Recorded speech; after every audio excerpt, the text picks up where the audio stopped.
বলিউড অভিনেত্রী রশ্মিকা মান্দানা তার আসন্ন সিনেমা মাইশা এর জন্য পানির নিচে কঠিন অ্যাকশন দৃশ্যের শুটিং করেছেন।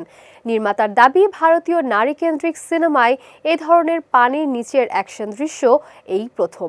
রশ্মিকার এই সাহসী প্রচেষ্টা ইতিমধ্যেই দর্শকদের আগ্রহের কেন্দ্রবিন্দুতে পরিণত হয়েছে।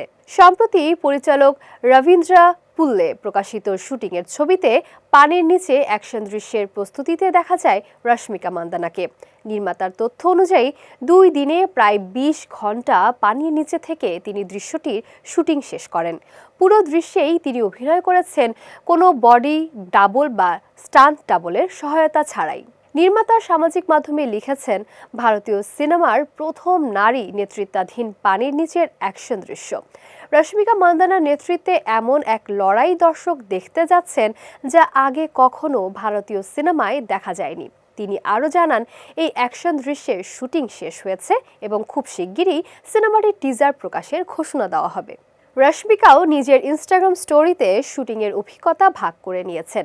তিনি লিখেছেন, আমি জানি কিছুদিন ধরে আমাকে খুব একটা দেখা যাচ্ছিল না, কারণ আমরা এই কাজটাই করছিলাম। এটি আমার জীবনের সবচেয়ে কঠিন চ্যালেঞ্জ। হয়তো আমরা একটু পাগলামি করেছি, কিন্তু এটাই আমাকে সবচেয়ে বেশি রোমাঞ্চিত করেছে। রবীন্দ্র পুল্লে পরিচালিত ও আনফর্মুলা ফিল্মস প্রযোজিত মাইশা আদিবাসী অঞ্চলের গল্পকে কেন্দ্র করে নির্মিত একটি আবেগঘন অ্যাকশন থ্রিলার। বিশেষ এই সিনেমার মাধ্যমে প্রথমবারের মতো নারী কেন্দ্রিক প্যান ইন্ডিয়ান অ্যাকশন চলচ্চিত্রে প্রধান চরিত্রে দেখা যাবে রশ্মিকা মান্দানাকে।